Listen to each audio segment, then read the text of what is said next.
Assalamualaikum warahmatullahi wabarakatuh. Jumpa lagi dengan saya Tri Maryuni, penyuluh pertanian di Kabupaten Damasraya, tepatnya di Kecamatan Sungai Rumbai, Kenagarian Sungai Rumbai Timur. Sobat Tani, kali ini kita akan membahas mengenai pH tanah. Jadi mungkin di antara kita ada yang belum paham mengenai bagaimana pH tanah yang sesuai untuk kita melakukan bercocok tanam. Kita akan membahas apa itu pH tanah.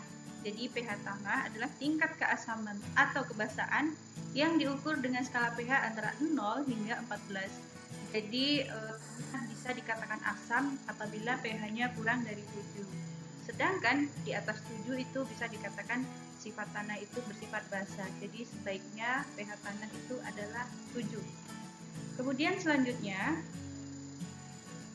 pH tanah itu mengukur keasaman atau kebasahan tanah itu semakin banyak maka semakin asam. Kemudian pH tanah itu dipengaruhi oleh beberapa faktor. Jadi yang pertama seperti dekomposisi bahan organik, bahan indukan tanah, vegetasi alami, dan tanaman yang dibudidayakan. Jadi pH tanah yang cocok untuk tanaman kita itu berapa? Jadi tanah yang baik itu memiliki tingkat keasaman pH yang seimbang. Untuk diketahui, pH yang normal itu adalah berada di tingkat 7, seperti yang saya katakan tadi. Bagaimana cara mengetahui pH pada tanah? Untuk mengukur pH tanah sendiri, ada beberapa metode yang bisa kita gunakan. Seperti yang pertama, kita bisa menggunakan kertas lakmus. Kemudian yang kedua, kita menggunakan analisa tanah. Kemudian yang ketiga, kita bisa menggunakan pH meter seperti yang saya pegang ini. Ini adalah salah satu alat untuk mengukur pH tanah. Untuk lebih jelasnya, mari kita praktek untuk mengukur pH tanah. Yang pertama mungkin kita bisa gemburkan terlebih dahulu tanahnya. Kemudian kita beri sedikit air agar tanahnya melunak ya.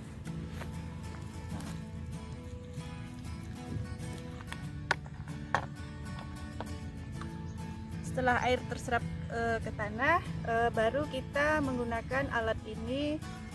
Kita coba.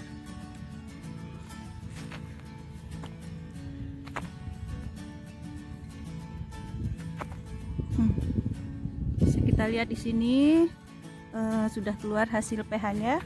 Mudah kan?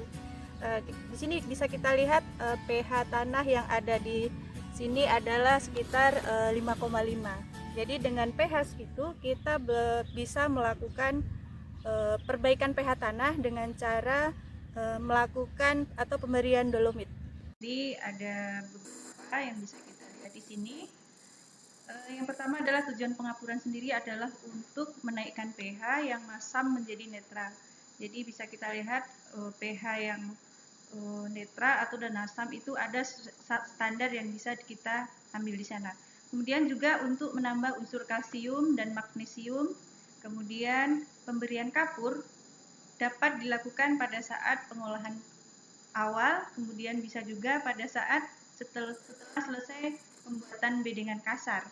Kemudian dosis pengapuran itu ada 2-4 ton per hektar, tergantung kepada keasaman tanah itu. Setelah penaburan, kapur lahan harus dicangkul ataupun dibajak.